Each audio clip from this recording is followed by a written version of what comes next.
Hi hello friends, welcome back to media talks. நான் உங்கள் Monika. So நான் ப்ரீவியஸ் வீடியோ சொல்லியிருந்தேன் இல்லையா, கன்ஃபார்மாக வந்து காவேரி ஃபேமிலி வீட்டை விட்டு வெளியில் போயிடுவாங்க அப்படின்னு சொல்லிட்டு. அது ஏன் அப்படின்னு பார்த்தீங்கன்னா, ஸோ நான் வந்து நினச்சேன், ஸோ காவேரி வந்து இவங்க செப்பரேஷன் ஆனோடனே தான் விஜய் வந்து தாத்தா மடியில் படுத்திக்கிட்டு செமையாக அழுகிறாரு அப்படின்னு நான் நினச்சேன் ஆக்சுவலாக இந்த பிக் ரிலீஸ் ஆன உடனேயே. பட் அந்த செப்பரேஷன் ஆகி ஒன் டே ஆச்சு, அடுத்த நாள் வெஞ்சிருச்சு. ஸோ இப்போ வரைக்கும் அந்த சீன் வந்து வரல.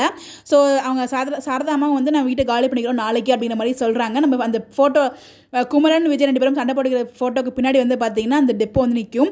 ஸோ அங்கே நிவின் வந்து தடுப்பார். ஸோ அவங்க காலி பண்ணி போயிடுவாங்க. ஸோ போனதுக்கு அப்புறம் தான் வந்து பார்த்தீங்கன்னா நம்ம விஜய் வந்து காவேரி தாத்தா மடியில் படுத்துட்டு செமையாக அழுகிறாங்க. ஸோ அவங்க போன அந்த வீட்டில் இருந்தால் கூட அட்லீஸ்ட் பார்த்துக்க முடியும் அப்படிங்கிற ஒரு தைரியத்தில் இருந்தாங்க. வீட்டு விட்டு போனதால ரொம்ப ஃபீல் பண்ணி உடஞ்சி தாத்தா மடியில் படுத்து கதறி அழுகிறாருன்னு நினைக்கிறேன். ஸோ காவேரி எம்எல்ஏ எங்கே போய் பார்ப்பேன், ஏன்னா பார்க்க விட மாட்டாங்கன்னு ஒரு பக்கம்.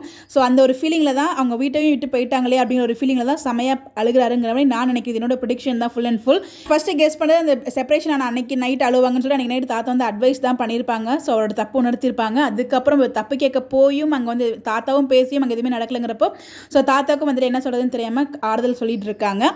இதுக்கப்புறம் எப்படி 2 பேரும் சேர போகிறாங்க, கடவுளே ரொம்ப நாள் வந்து ட்ராக் இழுத்துட்டு போயிடாதீங்க தான் என்னோட ஒரே ஒரு வேண்டுகோள். ஸோ டீம் சேரும் அதுதான் அந்த வேண்டுகோள் வச்சுட்டு இருக்கோம். பார்ப்போம் என்னோட பாயிண்ட் ஆஃப் ப்ரெடிக்ஷன்ஸ். நீங்கள் என்ன நினைக்கிறீங்கன்னு சொல்லி மறக்காம உங்களோட பிள்ளைங்க கமெண்ட்டில் ஷேர் பண்ணுங்க. நானும் தெரிஞ்சுக்கிறேன். ஸோ ஒவ்வொருத்தருக்கும் ஒவ்வொரு ப்ரெடிக்ஷன் இருக்குள்ளே வெயிட் பண்ணி பார்ப்போம். உங்களுடைய கருத்துக்கள் மறக்காம கமெண்ட்டில் சொல்லுங்கள். Bye bye.